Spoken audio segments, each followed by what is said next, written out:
मैं बहुत छोटा आदमी हूं, मेरी कोई राजनीतिक हैसियत नहीं है, मैं अपनी बात कहने के अलावा किसी से कुछ कर भी नहीं सकता। लेकिन एक मेरी विनती है आप सबसे, जो मैं बॉम्बे में भी कल बोल के आया हूं।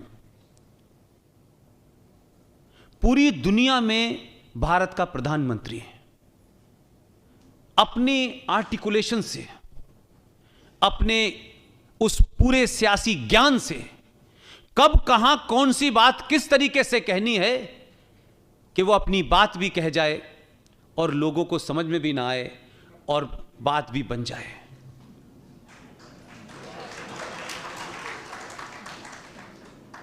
यह पहली बार हुआ है कि दुनिया की सबसे पुराने लोकतंत्र के राष्ट्रपति के सामने जो लोग नतमस्तक होते थे, वो राष्ट्रपति कह रहा है भैया आ जाओ और मुझे चुनाव जिता जाओ। तो जो आपका मटेरियल वेस्ट पड़ा था, गुजराती इतने समझदार हैं कि उसे भी बेच दिया उसने। और वहां क्या हुआ? वहां यह हुआ कि जो इस देश की व्यवस्था है, सत्ता तो बदली है आपने, लेकिन व्यवस्था में अभी बड़े गहरे गहरे गद्दार बैठे हुए हैं। अभी आसानी से लड़ाई समाप्त नहीं हुई है, अभी लड़ाई शुरू हुई है।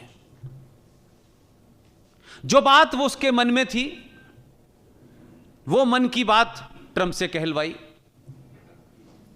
और ट्रंप ने पूरे गाजे बाजे के साथ कहा,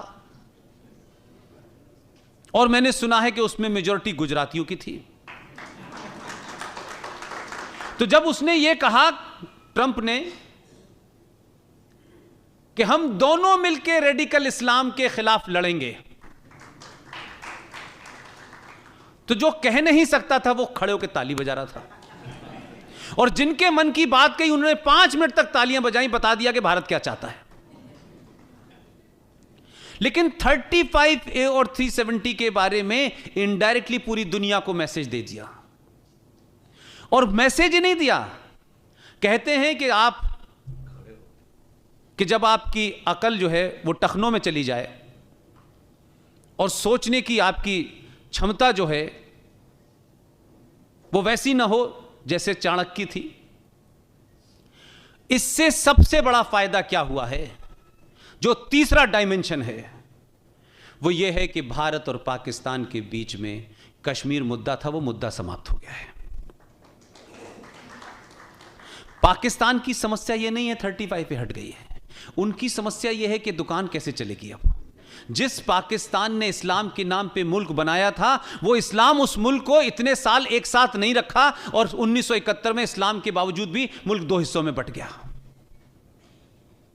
आज वही पाकिस्तान की आर्मी, उसकी मजबूरी है कश्मीर को जिंदा रखना। अब कश्मीर पे बातचीत खत्म हो गई, और आपके नेताओं के सुर देखिए जरा, माशाल्लाह। इसलिए मैंने कहा एक सही हो जाएगा तो बाकी बहुत सही हो जाएंगे। हमारे समाज में जो जिम्मेदारी प्रोफेशनल लोगों की है, डॉक्टर्स की है, इंजीनियर्स की है, जर्नलिस्टों की है, चार्टर्ड अकाउंटेंट लोगों की है, ये जो राष्ट्रवाद है, इसको अब तक इस देश में माना जाता था कुछ ये बेरोजगार बेवकूफ लोगों का एजेंडा होता है। ये कोई कंजर्वेटिव टाइप के मूर्ख लोग हैं जो पढ़ते लिखते नहीं हैं, यही राष्ट्रवाद चिल्लाते रहते हैं, ये कहा जाता था। और एक क्लास जो थी उस पर बात ही नहीं करती थी, उनको हमेशा लगता था नहीं नहीं ये भी अच्छा है, ये भी अच्छा है, ये भी अच्छा है, और ये अच्छा करते करते आप अच्छे नहीं रहे। आज उस क्लास की जिम्मेदारी ज्यादा है। आप डॉक्टर हैं, अल्लाह आपको और तरक्की दे, तो मैं ये तो नहीं कह सकता कि आपका 10 मरीज ज्यादा आने लगे, ये तो नहीं कहूंगा मैं, लेकिन आपकी भूमिका है। आप 8 घंटे 10 घंटे प्रैक्टिस करें, इस देश में जो बीमार हैं उनको ठीक करें, लेकिन जो मरीज आपके पास आता है वो भी आपको आधा भगवान मानता है। जितनी देर में पट्टी करें, जितनी देर में इंजेक्शन लगाएं, कुछ उसके दिमाग के को भी ठीक कर दें। बात कहते रहें अपनी, पूछते रहें अपनी, और हो सकता है कि उसके दिमाग में कोई गलत बात फंसी हो, आप ठीक कर सकते हैं। वो आपके पास से जाए तो न सिर्फ फिजिकली ठीक हो, मेंटली भी ठीक हो जाए। ये छोटी छोटी कोशिश की बात मैं इसलिए कर रहा हूं कि कोई बहुत बड़ा एजेंडा में बनाऊं और आपको लगे कि कहना बहुत आसान है, करना बहुत मुश्किल है। हमारे पूर्वजों की गलती और सत्ता की लालसा में नेताओं ने इस देश में सबसे ज्यादा इस सनातन समाज को बांट डाला है।